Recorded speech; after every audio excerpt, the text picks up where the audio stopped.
Where is Matt Prater? Somebody get him back to town. You are Locked On Lions, your daily Detroit Lions podcast. Part of the Locked On Podcast Network, your team every day.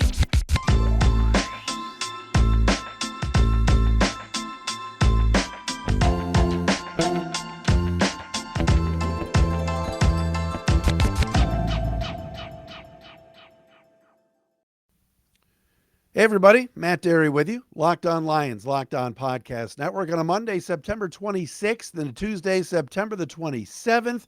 Fresh off a Lions 28-24 loss to the Vikings yesterday, and I sit here talking to you right now completely and utterly dumbfounded at what has gone on with the Lions the last 2 days. I'm stunned. I'm going to tell you a story about why I'm stunned coming up momentarily. All right? We got PFF top 5 and bottom 5, a Monday staple on this show for offense and defense from our friends at Pro Football Focus. We got two major injuries with this Lions team. One of them done for the year, which is really, really disappointing. We got a lot to get to today on the program. Follow us on Twitter at Dery Speaks, at Locked On Lions on Twitter, Matt Dery Facebook fan page, and right here, on the YouTube channel, Locked On Lions YouTube if you're watching on the video side. I'm going to tell you a story. Today, I was at Pistons Media Day. If you don't know, I do the Detroit Pistons weekly podcast called the Pistons Pod for the team. And for the last couple of years for Media Day, I go down to Little Caesars Arena and I set up across the way from the media press conference room. I go in the Comerica Club down there or whatever it's called. And Kevin Grigg and Cletus and Josh, the media relations staff is great with the Pistons. And they bring players, coaches, Troy Weaver to me. And we do interviews that I put in the can for the next couple of weeks for the Pistons. So I'm interviewing Troy Weaver today, the Pistons general manager. And Troy leaves and I'm waiting for Dwayne Casey and checking my Twitter. And I see Pride of Detroit. I follow Pride of Detroit on Twitter, at Pride of Detroit. We've talked about Jeremy and Eric and the great folks at POD. They do a great job. And Dan Campbell is having his press conference today. And Dan Campbell, and so Pride of Detroit is tweeting out things that Dan Campbell was saying. 2:25 p.m. from Pride of Detroit. Quote, Dan Campbell says Austin Seibert is dealing with an injury and is a little sore. So, quote, we'll see what happens with him, end quote. Austin Seibert was hurt. Austin Seibert has had a groin injury the last few weeks. What? Like, I thought it was a joke. I thought Campbell was kidding. So I'm scrolling on Twitter. Dave Burkett tweets it out. Justin Rogers tweets it out. So you mean to tell me that the Lions head coach yesterday, in a 3-point game with a minute to go, trying to milk the clock, or not a minute to go, but you know what I mean, a minute and a half to go, milking the clock, 4th and 4, trotted out an injured kicker to attempt a 54-yard field goal? Are you kidding me? Is this some kind of joke? No. He's not hurt, right? Come on. You're just pulling my leg, Dan. You didn't send out a injured kicker. We're already questioning the decision. Campbell said yesterday and reiterated it today. He's still sick over the decision. Why on 4th and 4? After, by the way, on 3rd and 14, you ran the ball. Are you electing to kick a 54-yard field goal with a guy whose career long is 53 and from over 50 yards in his career is like 2 for 6? Oh, a career, by the way, that was started in Cleveland, went to Cincinnati. Those teams didn't want Austin Seibert. He landed in Detroit. He was hurt. You got to be effing kidding me. If you're Dan Campbell, why would you admit that? It makes yourself look worse. Not only did you trot out a kicker that's not even that good to try a career long on the road outside the ceiling, the roof was open. You also are kicking to the north end zone where Greg the Leg Joseph missed a couple of field goals. And you admit the next day that he's hurt? Oh, we'll see where he's at. How stupid a decision was that? It's even more dumb today. I was going to go easy on Dan Campbell today. I was going to say, well, maybe we're overdoing it. No, we're actually not. This coach failed his team badly. He's been dealing with a groin injury. I had to go back and read articles about Austin Seibert for the last 2 weeks, and I didn't realize that 2 weeks ago, heading into the regular season, he was a bit banged up. And now Dan Campbell says, yeah, he's still banged up. We'll see what happens with him. I know what should happen with Austin Seibert. Bye. What's that Marcus Camby gif with the thumb? Get this guy out of here. Bring back Riley. Oh, you can't bring back Riley Patterson because he's knocking through 50-yarders with ease for Jacksonville.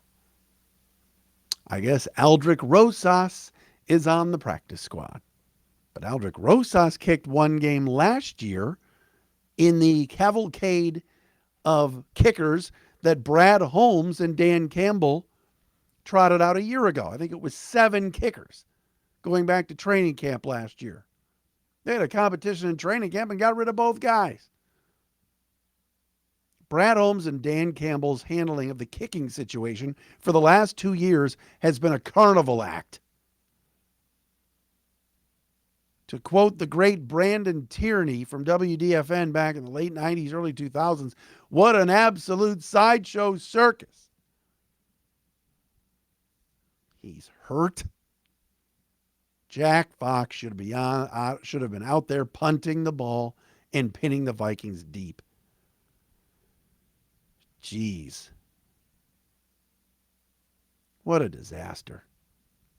Now, bear in mind there's 3 games. There are 3 games into the season. There's 14 more games left. The Lions are not in bad shape. The season's not over. All right? This is still year 2 of the rebuild. Dan Campbell's not going anywhere. He's on a 6-year contract. But boy, oh boy, that decision smells even worse today.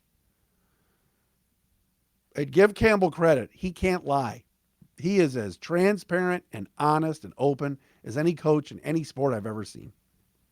He is Mr. Honesty, which I appreciate, but he probably shouldn't have shared today that the kicker was hurt because it makes his decision yesterday look even more boneheaded.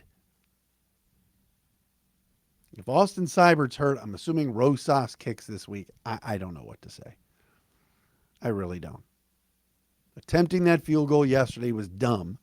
Now, today, let's double down. It's even worse today because poor Austin's been bothered by a groin problem. He wasn't making no 54-yarder, dude.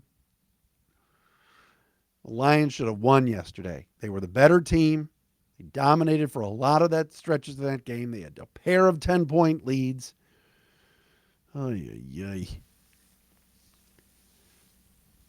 What on earth? But the next 2 games are so winnable. So winnable. Seattle at home, they stink. New England in 2 weeks with Brian Hoyer? Come on. Matt Patricia revenge game? I don't think so. Lions should hand the Patriots offense with Mac Jones isn't any good. Now you're throwing Brian Hoyer in the mix. No offense to my Spartan brothers and sisters out there. All right, coming up next, bad blow to the secondary. What's the latest on DeAndre Swift and the PFF grades? We'll get to that coming up next. Listen, folks, I got to tell you about our friends at BetterHelp. It can be tough to train your brain to stay in problem-solving mode when you're faced with a challenge in life. We all have challenges. We all have issues each and every day. Life's hard, right? When you learn how to find your own solutions, there's no better feeling. A therapist can help you become a better problem solver, making it easier to accomplish your goals no matter how big or small. All right? I've gone and seen a therapist for years. It's good for you. You're talking to somebody neutral, somebody different. And what about my friends at BetterHelp? All right. If you're thinking of giving therapy a try, I'm telling you to contact BetterHelp right now. They're a great option. It's convenient, accessible, affordable, and it's entirely online. Don't have to worry about driving anywhere. Get matched with a therapist after filling out a brief survey, and you can switch therapists anytime you want. All right. So when you want to be a better problem solver, therapy can help you get there. So go to BetterHelp, BetterHelp.com/lockedon today to get 10% off your first month. All right. So again, that's BetterHelp.com/lockedon to get 10% off your first month. BetterHelp.com/lockedon. All right, so Tracy Walker has confirmed the news today. A devastating blow to the Lions secondary. Their starting free safety, one of their captains on the defense, is out for the season with a torn Achilles. The injury was suffered yesterday in the first quarter of the Lions' loss to the Vikings. He was helped off the field. You could tell he was kind of grabbing at the back of his leg, which is never a good sign. And just like Romeo Okwara last year with the Achilles, Jeff Okudah. Man, this absolutely sucks for the Lions secondary. Tracy Walker, who I always deem as Lions good, Tracy Walker, but still best safety on the team. Although I like the way Deshaun Elliott's playing. But Tracy Walker is going to be done for the year with a torn Achilles. Now, there may be some options out there for the Lions. I'm not saying do this. Don't sign Andrew Sendejo, but he's available. Kenny Vaccaro, the former Saint, is available. I believe Eric Reed is also out there. So there are some options if the Lions want to sign a veteran, but it sounds like today Dan Campbell said they're going to roll with the Juju Hugheses and also the Ifeatu Melifonwus of the world, who's finally getting healthy. It doesn't sound like the Lions are going to move Will Harris back from cornerback to safety, which is a good thing. But Melifonwu's going to have to step up in the absence of Tracy Walker, but it's a big blow to the defense. Again, I don't think Tracy Walker is a great player, but captain, well-respected, played really well at the end of last year, and is now going to be out for the season. So that just absolutely sucks. Injuries are a part of the game. You know, Romeo Okwara has been out most of last year and now all of this year. He will come back maybe after week 4 with the Achilles, but one of the worst injuries you can have. But Tracy Walker, the team's free safety, going to be out a little while with that Achilles injury. Meantime, Dan Campbell confirmed today that DeAndre Swift's shoulder is a problem, and they're likely going to rest him the next 2 games and through the bye week. So give him 3 weeks off of that sore shoulder. So he would miss Sunday against Seattle. By the way, the Lions are like 7-point favorites. How bad are the Seahawks? And next week in New England against Belichick, Matty Patty, and the Patriots. And then the bye week, the week after that, before the Lions take on the Dallas Cowboys. So that's the story with DeAndre Swift. I said this yesterday, and I'll repeat myself. This kid cannot stay healthy. DeAndre Swift is really coming along. He's playing well. But, man, he's fragile. You know, after week 1, we're like, wow, DeAndre Swift is just killing it in the passing game against Philly, in the run game against Philly. Last week against Washington was limited a little bit, we could tell, but still made some plays when needed. This week he was barely on the field because the Lions had to go to Jamal Williams because Swift is being bothered by an ankle injury and a shoulder. Now it sounds like he won't play this weekend. He won't play next weekend. And won't be back until the 23rd against Dallas. So that means Jamal Williams, more of Craig Reynolds. Come on, Craig. And probably more of Justin Jackson as well, who's just been limited so far to kick return duties. So not good. Two of your better players in Swift and Tracy Walker going down. But the Lions have depth in that running back room. I like Craig Reynolds. Jamal Williams is ready to roll. But Swift in the passing game is where the Lions are going to miss him a lot, especially on third downs, because I think he's been a really good weapon coming out of the backfield. But they're going to be facing a defense this week in Seattle that couldn't even stop Atlanta this past Sunday. So now is a good time to probably, I give Dan Campbell and the Lions credit. This is the right move. Give DeAndre Swift 3 weeks off here and miss 2 games. All right, PFF grades, ProFootballFocus.com. Who were the top 5 and bottom 5 Lions defenders and offensive players and defensive players from yesterday? We're going to do that coming up next. Also, remind you tomorrow, tune into Locked On Lions here. Kyle Meinke, our buddy from MLive.com, longtime Lions beat writer, is going to join us tomorrow. So don't miss that.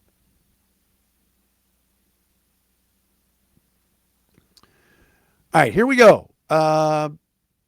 Lions, let's start with the defense, shall we? Lions' top defenders from yesterday, according to Pro Football Focus, PFF.com. Number 1 on the list is linebacker Chris Board. Okay. At an 80.6. Didn't think he had a great game, but apparently PFF loved what number 49 brought to the table. Here's another one that's a head scratcher. Number 2 on top 5 defenders, Aleem McNeil, 69.5. I didn't hear his name called much, but he was credited with 3 quarterback hurries. Okay. Tracy Walker, now done for the year, 67.7. 4th on the list, Michael Brockers, 19 snaps, 67.6, but they've got to get much better play from their D tackles. But apparently PFF loved these guys. And Juju Hughes, free safety, 64.6. Those are your top 5 Lions defenders from yesterday's loss to the Vikes. Defensively, no surprise. Lowest graded player was Amani Oruwariye at a 25.9 after his 6th yellow handkerchief day yesterday at US Bank Stadium. Mike Hughes came in second to last at 26.3, got burned on that last touchdown. Benito Jones, the D tackle, 30.1.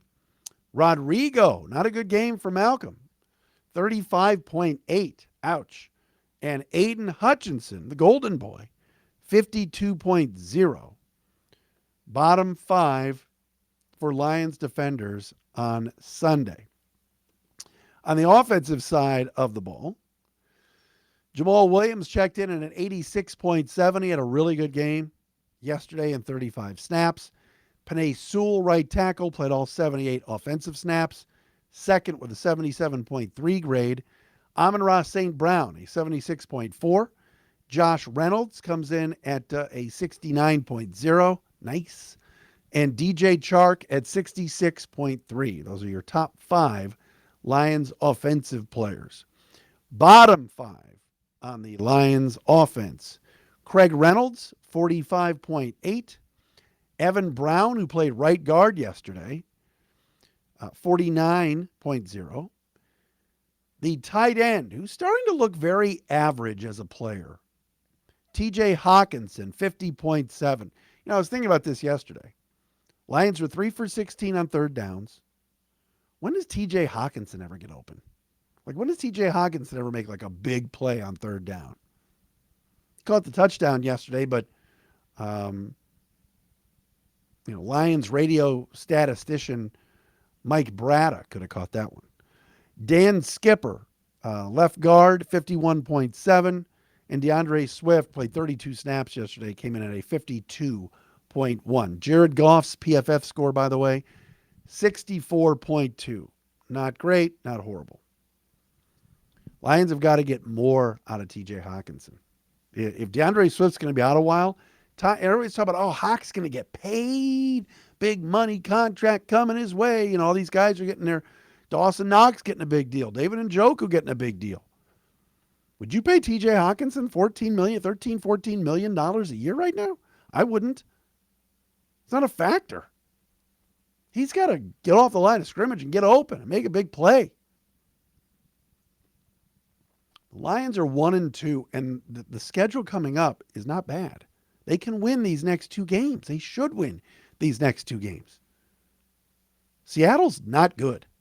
Like, Geno Smith's their best player. What does that tell you? And I'm a little concerned this week with Metcalf and Lockett coming in, but Jeff Okudah's had a whale of a game yesterday. Did I mention, I thought Okudah's score would be a lot better. He wasn't top 5. Jeff Okudah was at a 58.0. Coverage grade of 61.3. I thought he played really well. Thought his grade would be a lot higher. But I like what I'm seeing from Jeff Okudah. First 3 weeks, Devontae Smith, Terry McLaurin, and yesterday Justin Jefferson. And Okudah's stood his ground. He's held his own. He's done well. All right, Kyle Meinke coming up tomorrow right here on Locked On Lions. This has been a Monday edition. Thanks for making us your first listen. We appreciate that.